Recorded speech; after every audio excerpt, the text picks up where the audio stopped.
Karena saya yakin banyak orang yang tidak memahami apa arti dari Suro Sesideman, paham saja tidak, apalagi bisa melakukan suatu tindakan dan rencana yang tepat.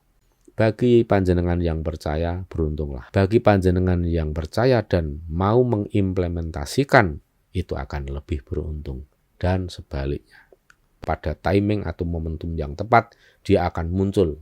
Dia akan muncul dan justru akan menjadi pemenang. Itu yang namanya kuda hitam. Itu sangat mungkin terjadi dan kalau saya melihat memang nanti arahnya ke sana. Oleh sebab itu dalam kancah politik, apalagi dalam bursa kepemimpinan atau pencalonan presiden, siapa yang digadang-gadang dari awal, siapa yang diunggul-unggulkan, siapa yang berani untuk mengekspos diri sejak awal, maka yang terjadi adalah justru akan cepat membusuk. Itu doa yang selalu kita ucapkan, mantra yang selalu kita ucapkan setiap bangun tidur dan menjelang tidur. Tidak berlebihan dan tidak terlalu lucu kiranya jika saya katakan bahkan perasaan penduduk bumi ini ingin menjadi warga negara Indonesia, ingin gabung di bawah naungan Nusantara. Kita di Nusantara ini adalah negeri dengan gudang software spiritual yang tidak berlebihan, kalau saya katakan paling hebat di dunia. Dan nanti ketika Sang Ratu Adil menjadi sosok presiden di Nusantara ini, maka jika Anda ingin membayangkan seperti apa, bisa dibayangkan. Katakanlah 30 kali lipat lebih wibawa, lebih pandai, lebih cermat, lebih kuat, dan lebih sakti.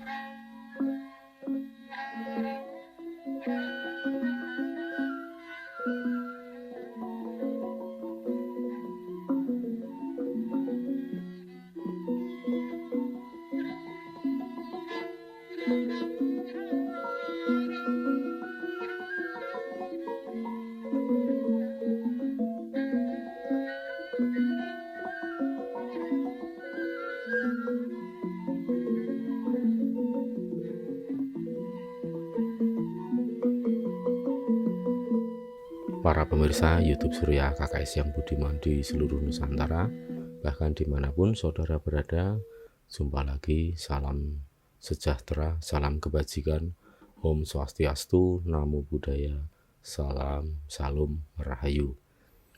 Semoga kita semua dalam keadaan sehat bebas waras, ayam tentrem, lancar rezekinya, tansah pinaringan sih wiloso, saking ngersaning Gusti ingkang Maha Agung. Pada konten kali ini saya akan membahas datangnya bulan Suro, karena ini nanti sebentar lagi kita akan memasuki suatu fase bulan Suro.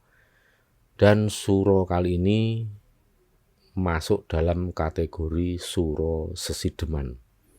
Mungkin bagi panjenengan yang belum paham apa itu arti sesideman, sesideman itu adalah melakukan sesuatu dengan cara diam-diam atau penuh rahasia, tidak diumbar ya beritanya atau tidak mau mengekspos diri. Nanti akan kita bahas lebih lanjut bagaimana watak karakter bulan Suro Sesideman itu agar supaya bisa menjadi referensi atau pegangan bagaimana nanti kita merencanakan suatu langkah ke depan pada saat melewati bulan Suro Sesideman ini yang akan dimulai pada tanggal 30 Juli 2022 hingga tahun depan datangnya Suro berikutnya. Nah, pada bulan Suro Sesideman kali ini akan jatuh pada tanggal 30 Juli 2022, 1 Suro 1956. Memang jika dihitung dibandingkan dengan kalender Masehi atau kalender nasional, internasional, penanggalan Jawa ini ada selisih angka, yaitu lebih banyak kalender nasional tahun 2022, sedangkan untuk tahun Jawa ini 1956. Jadi kurang lebih ada selisih 77 tahun ya dibanding dengan kalender Masehi atau kalender nasional. 1 Suro 1956 pas jatuh di tahun Ehe, yaitu tahun siklus yang menunjukkan suatu siklus windu. Saat ini tahun Ehe dan jatuh pada weton Sabtu Pahing. Sabtu Pahing itu 9 ditambah 9, ini merupakan weton yang tertinggi 18 dengan tiba gedhong. Jadi neptu 18 itu jumlah neptu yang paling tinggi, yaitu tiba gedhong. Dan pada suro kali ini, Sabtu Pahing merupakan wuku terakhir Marakeh atau Marakih. Wuku Marakeh ini mengambil nama dari anak Prabu Watugunung dan Dewi Sinta nomor 16. Itu merupakan dewa yang menaungi wuku Marakeh, itu adalah dewa atau Bathara Surenggono. Itu yang sifatnya tajam ingatannya dan berani menghadapi kesulitan. Penggambaran wuku Marakeh atau Marakeh ini menurut keterangan ya sesuai dengan ini yang di dalam gambar, ada gambar wayang ini. Ini menggambarkan Raden Marakeh yang ada di sisi kiri menghadap Bathara Surenggono. Ini ada pohon, ini menggambarkan pohon Trengguli, yaitu pohon yang sebenarnya kurang bermanfaat ini. Umbul-umbul terbalik. Ini menggambarkan cepat mendapatkan kehidupan yang menyenangkan. Dan gedhongnya ada di atas, ini melambangkan selalu menampakkan kebahagiaan dan rasa syukur atas berkah anugerah yang diberikan oleh Sang Hyang Jagatnata. Ciri-ciri keberuntungannya yaitu perwataan dan sikap wuku Marakeh ini menurut primbon Jawa itu sesuai dengan gambaran watak dari Bathara Surenggono, yaitu sifat dan perwataannya ramah tamah dalam pergaulan. Sedangkan kelebihannya bahagia karena selalu bersyukur atas anugerah yang didapatkan, yang bisa diraih dalam hidupnya.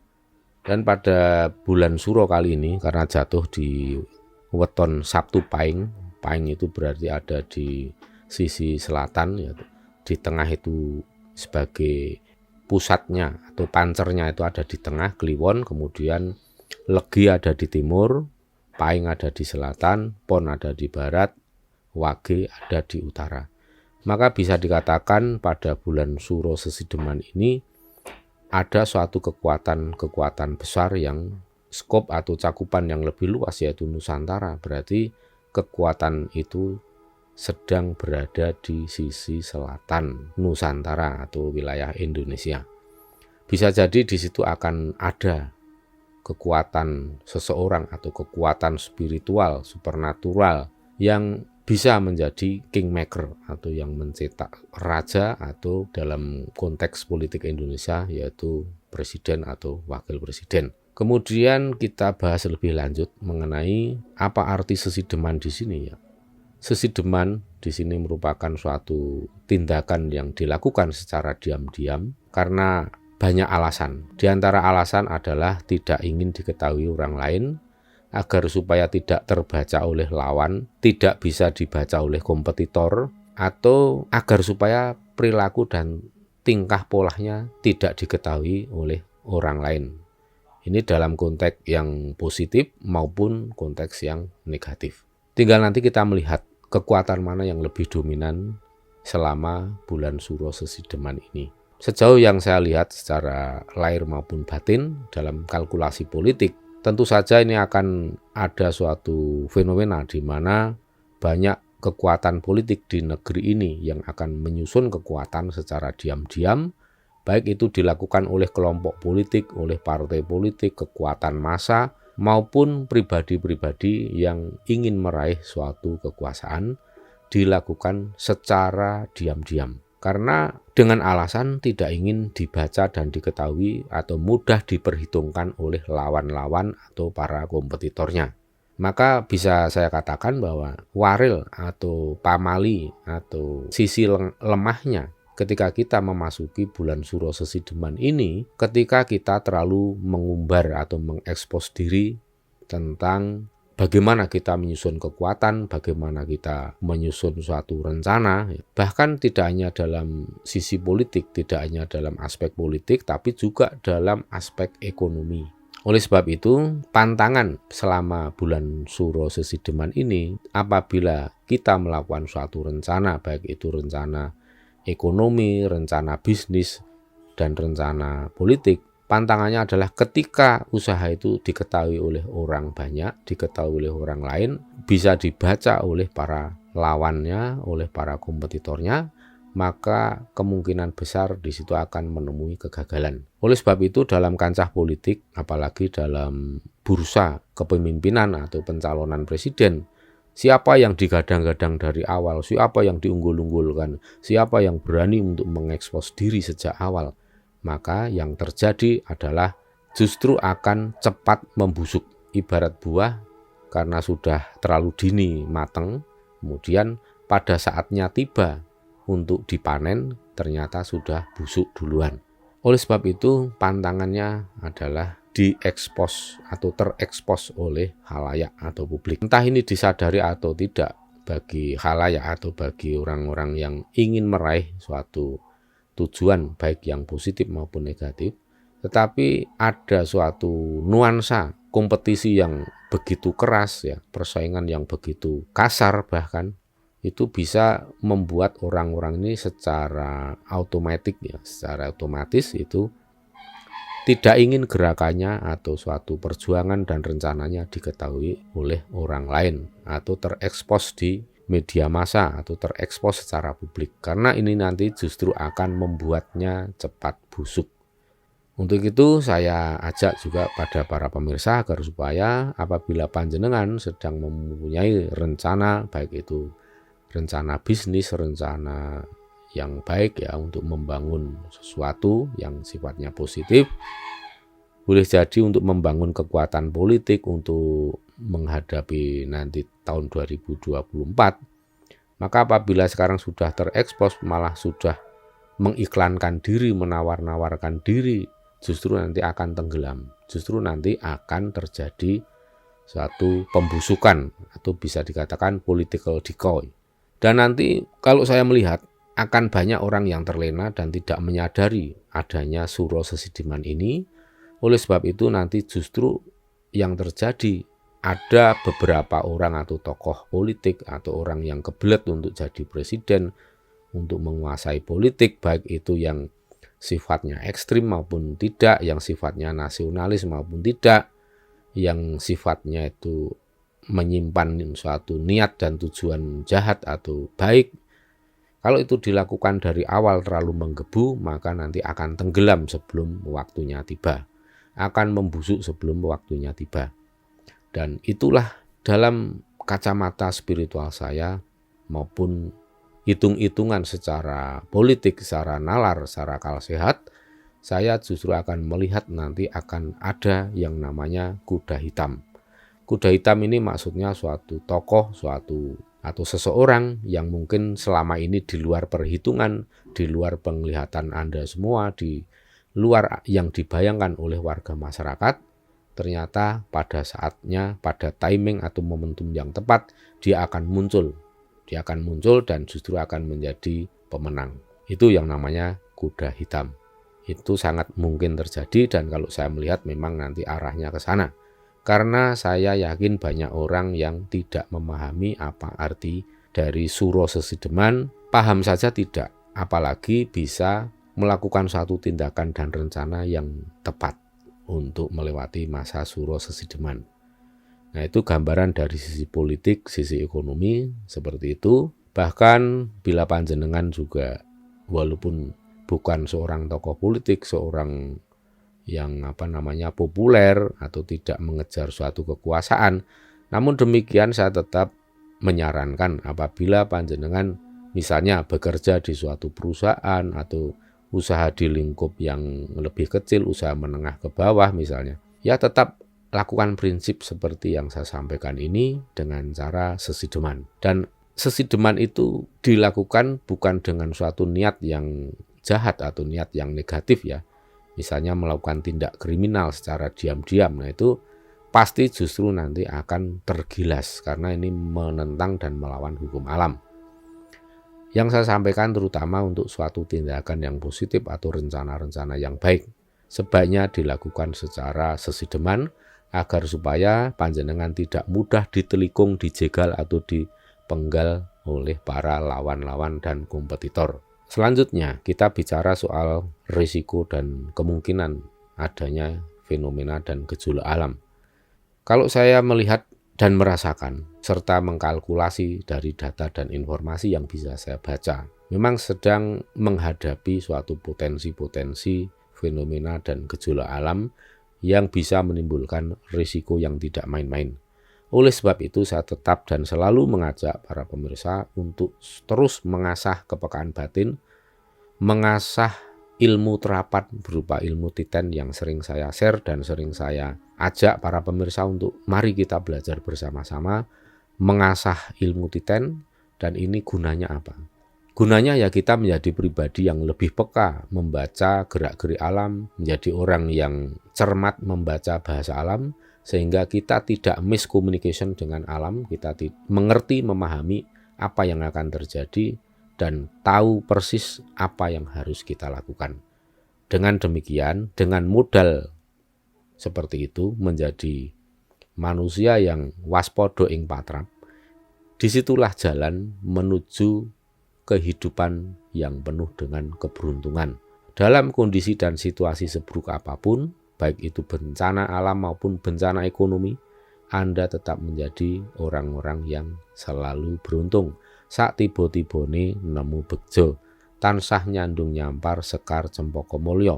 Jadi dalam kondisi apapun, dimanapun, panjenengan selalu mendapatkan kemuliaan hidup. Ini yang harus kita semua catat dan selalu ingat, ya, untuk selalu meningkatkan kewaspadaan, ya.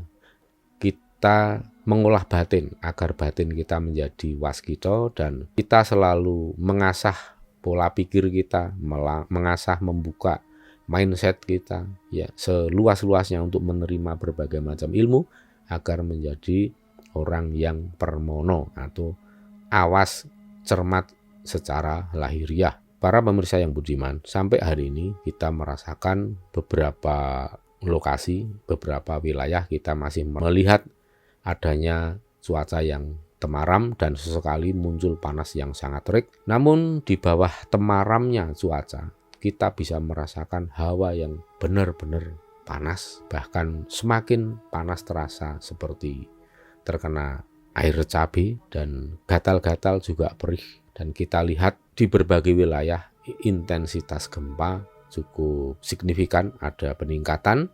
Dan jika saya kaitkan dengan tempo hari, banyak leluhur dari Jawa, dari Kutai, Jawa Barat, dan Bali itu berkumpul di Pulau Dewata. Karena memang ada sesuatu yang sifatnya urgent untuk dilakukan suatu upaya memohon kepada Sang Hyang Jagatnata, pada Tuhan, agar supaya bila nanti terjadi sesuatu mara bahaya yang berasal dari bencana alam, yang berasal dari fenomena alam atau gejolak alam, tidak menjadi bencana alam, tapi tetap menjadi anugerah bagi alam semesta dan seluruh isinya. Karena kita sadar bahwa bencana alam tidak boleh dilawan. Bencana alam itu sesuatu kebutuhan yang dibutuhkan oleh alam semesta untuk menata pola keseimbangan. Jadi bencana alam tidak untuk dihilangkan, tetapi hanya perlu diminimalisir risikonya. Ibaratnya ban meletus, begitu meledak itu akan membahayakan. Tapi jika yang terjadi bukan ledakan tetapi bocor halus, tentu itu lebih safety, lebih aman bagi seluruh makhluk hidup. Itu yang ditargetkan dan diupayakan para leluhur. Bukan untuk menentang hukum alam, bukan untuk melenyapkan, menghilangkan atau menganulir bencana alam yang akan terjadi atau fenomena alam yang akan terjadi, tetapi membuat fenomena alam atau gejolak alam tidak berubah menjadi musibah dan bencana. Musibah itu karena ulah manusia yang ceroboh, yang tidak paham pada saat alam semesta memberikan informasi. Manusia-manusia banyak yang dablek, orang-orang banyak yang tidak peduli, maka yang terjadi adalah musibah dan celaka.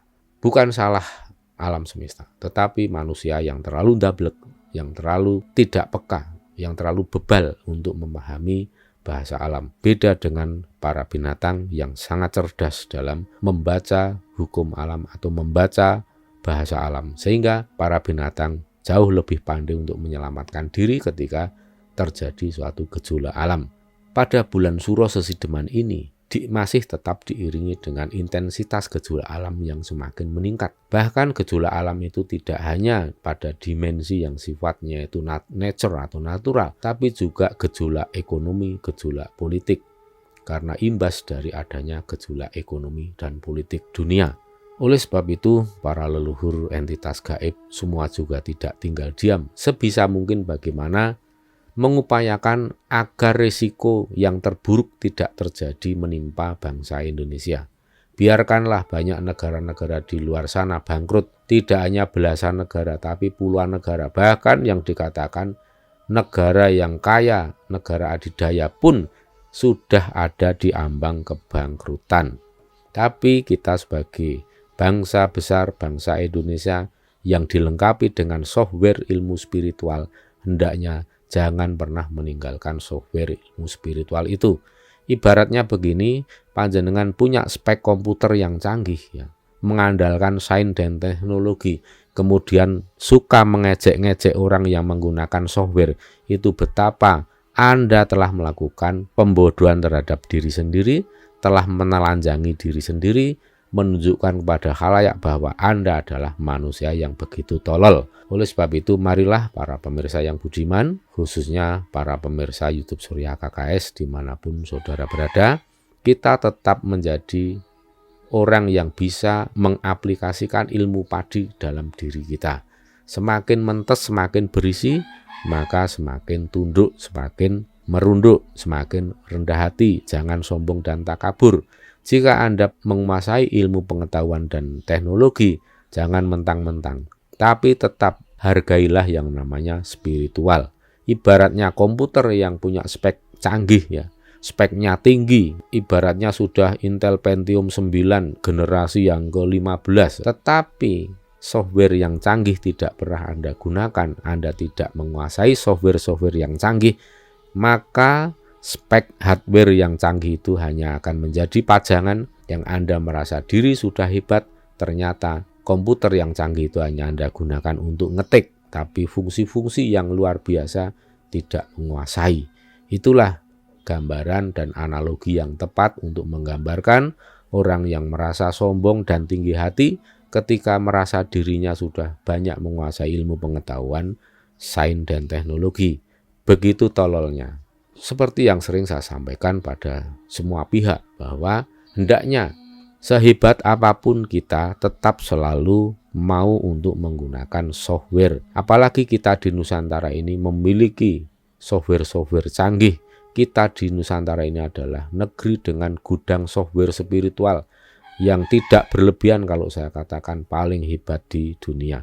Nanti akan terbuktikan semua ini, apa yang saya sampaikan bukan hoax, bukan bullshit, bukan ngoyoworo, tetapi nanti akan panjenengan lihat.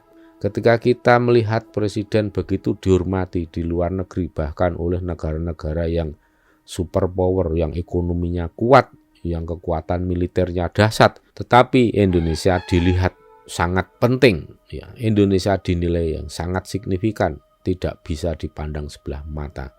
Itu berkat apa? Berkat bangsa Indonesia. Berkat adanya sosok pemimpin yang bisa mempertanggungjawabkan, bisa menjalankan tugas dan fungsinya. Dan kita sudah punya literasi seperti inilah tolok ukur pemimpin yang diakui oleh negara-negara lain, bahkan oleh banyak negara maju di luar negeri sana. Sekalipun masih banyak orang yang nyinyir di dalam negeri. Saya bukan pembela siapa-siapa, tapi saya pembela fakta apa adanya, kebenaran yang realistis. Dan nanti ketika Sang Ratu Adil menjadi sosok presiden di Nusantara ini, maka jika Anda ingin membayangkan seperti apa, bisa dibayangkan. Katakanlah 30 kali lipat lebih wibawa, lebih pandai, lebih cermat, lebih kuat, dan lebih sakti. Dan bagaimana reaksi dunia, tentu Anda bisa membayangkan. Tidak berlebihan dan tidak terlalu lucu kiranya jika saya katakan bahkan perasaan penduduk bumi ini ingin menjadi warga negara Indonesia, ingin gabung di bawah naungan Nusantara. Saya tidak bicara berlebihan, Nanti tinggal lihat, Anda saksikan sendiri. Jika Anda umurnya nyampe panjang bisa menyaksikan dengan mata kepala. Jika nanti panjenengan sudah jadi leluhur, nanti akan tahu, oh ternyata apa yang saya sampaikan tidak berlebihan.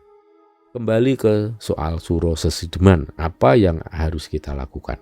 Saya nanti malam suro saya cukup membuat bubur suran, dan saya biasanya nanti mengikuti lampah bisu atau topo bisu mubeng benteng, dan biasanya diikuti oleh sekitar 8.000-an warga masyarakat dari Jogja maupun dari sekitar Jogja. Dan disitulah kita nanti melakukan manekung, kita turu sakjroning lumaku, artinya kita meditasi pada saat berjalan. Dan nanti kita di situ banyak nenuwun, banyak memuji dumateng Gusti ingkang ngakarya jagat. Dan pada saat bulan Suro, kenapa dikatakan sebagai bulan yang wingit? Itu bukan seperti yang disampaikan oleh seorang penceramah dari Jawa Timur itu yang mengatakan bahwa wong Jawa wedi ewuh mantu di bulan Suro karena Kanjeng Ratu Kidul sedang mantu. Terus wong Jawa wedi nek ewuh mantu. Kanjeng Ratu Kidul diolok-olok sedemikian rupa, bahkan menantang biar saja marah kalau datang melabrak dia akan kawin katanya. Itu sungguh-sungguh ucapan yang sangat tolol ya, tidak menunjukkan jiwa orang Jawa, tidak menunjukkan penduduk Nusantara yang punya jiwa kesatria, yang punya ilmu padi, yang makin tinggi ilmunya makin merunduk, tetapi itu ilmu padi yang gabuk atau yang tidak ada isinya. Makin gabuk, makin kopong tidak ada isinya, padinya makin jengat. Makin tinggi hati, makin sombong, takabur, siapapun ditantang. Merasa diri yang paling benar. Jangan sampai para pemirsa mengikuti tabiat yang sangat buruk seperti itu. Karena semua itu akan ada tulahnya. Tulah yang berasal dari ulahnya sendiri. Ingat, tulah yang berasal dari ulahnya sendiri.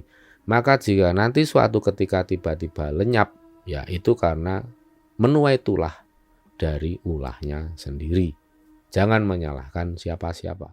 Para pemirsa yang budiman, Suro Sesideman itu adalah suro di mana kita bisa meraih suatu kesuksesan yang besar, kita bisa mewujudkan harapan yang besar, sekalipun nanti ada sisi yang sulit mungkin pada sisi ekonomi dan politik, efek dari pengaruh global, tetapi kita tetap bisa menjadi orang-orang yang beruntung, orang-orang yang tidak mengalami kesulitan, asalkan kita menggunakan patrap lakune wong Jawa, asalkan kita mau mengikuti seperti apa petunjuk yang disampaikan oleh leluhur dan para entitas luhur. Dan saya pun nanti akan melaksanakan Maiso Larung pada awal bulan Suro. Saya akan melakukan Maiso Larung sesuai yang diperintahkan oleh beliau Kanjeng Ratu Kidul. Kenapa kita lakukan semua ini? Karena kita harus berdharma, kita harus menebar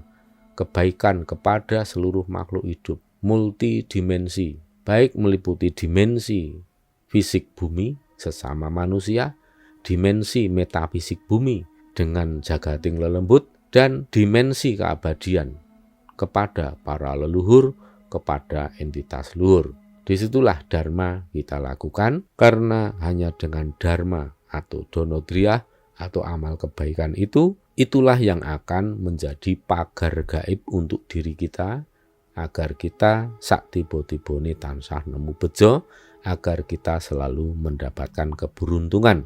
Biarkanlah nanti orang lain mengejek, menghina, mungkin mencaci maki, menjelek-jelekan perbuatan yang sia-sia, yang mubazir, dan segala macam. Biarkanlah, anjing menggonggong, kafilah tetap berlalu, begitu kata Tamsil. Dan nanti panjenengan akan membuktikan sendiri ketika orang-orang yang mencibir apa yang Anda lakukan, mereka melewati suatu kesulitan yang tidak main-main, sedangkan panjenengan kita semua justru mendapatkan suatu kabejan atau keberuntungan.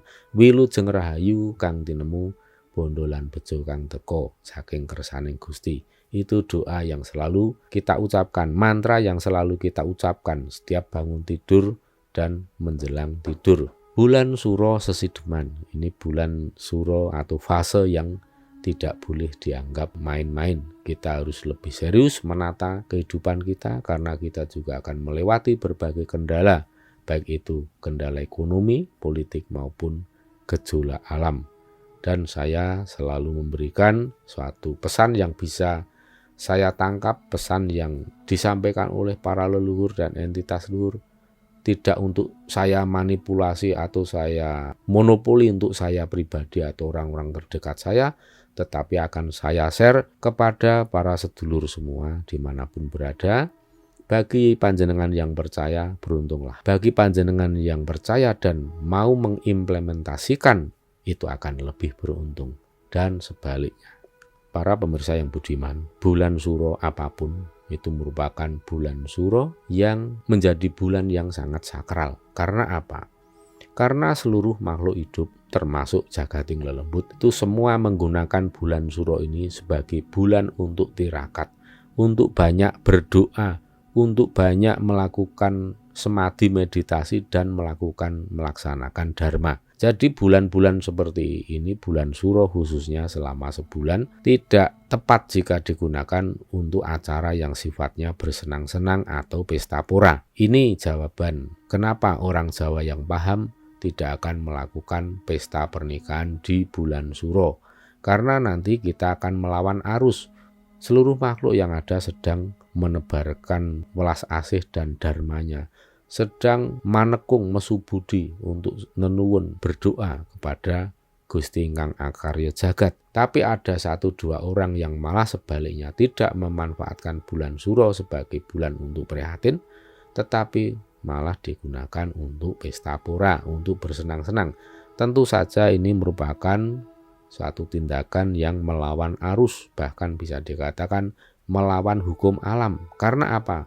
Saya katakan ini melawan hukum alam karena pada bulan Suro inilah energi alam sangat berlimpah. Bulan Suro ibaratnya pancer, ada di pusaran tengah, dan ini merupakan suatu kekuatan alam semesta dan kita bisa menyerap energi dan kekuatan alam itu dengan cara melakukan laku tirakat saiso-isone, melakukan laku prihatin, dan jangan lupa untuk melakukan donodriya. Karena apa?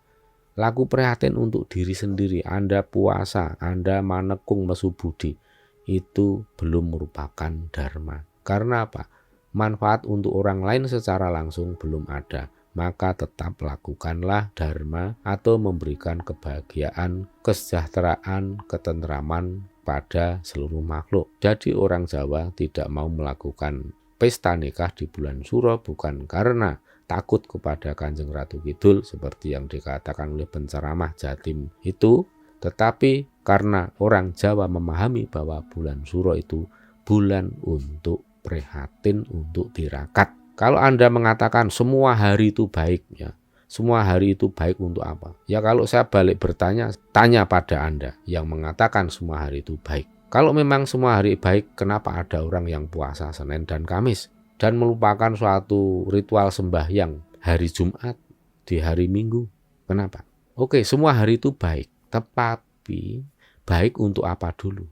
Tidak semua hari baik untuk melakukan apa saja, untuk melakukan apapun. Tetapi masing-masing hari punya corak, punya karakternya masing-masing, dan orang-orang yang waskita permono akan paham. Hari-hari tertentu tidak baik untuk ini, hari-hari tertentu untuk itu. Jadi lakukanlah segala sesuatu sesuai dengan pakem, patrap, dan selaras harmonis dengan tata hukum keseimbangan alam. Tidak melawan arus dan tidak menentang tata hukum keseimbangan alam. Karena konsekuensinya akan berat sekali. Demikian penjabaran saya tentang Suro Sesideman. Ngelmu iku yen ginulung bakal dadi sakmrica jinumput, nanging ngelmu iku yen gumelar bakal ngebaki jagat.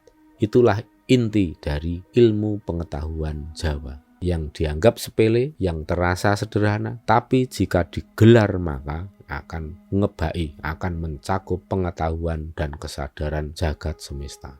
Jika panjenengan mampu menjadi orang yang seperti itu, panjenengan sudah menjadi manusia dengan kategori orang-orang yang punya kesadaran kosmologis. Demikian yang bisa saya sampaikan. Semoga bermanfaat untuk kita semua. Wilujeng rahayu kang tinemu bondolan bejo kang teka saking kersaning Gusti. Suradira jaya ningrat lebur dening pangastuti. Rahayu sagung titah dumadi. Jaya-jaya Wijayanti.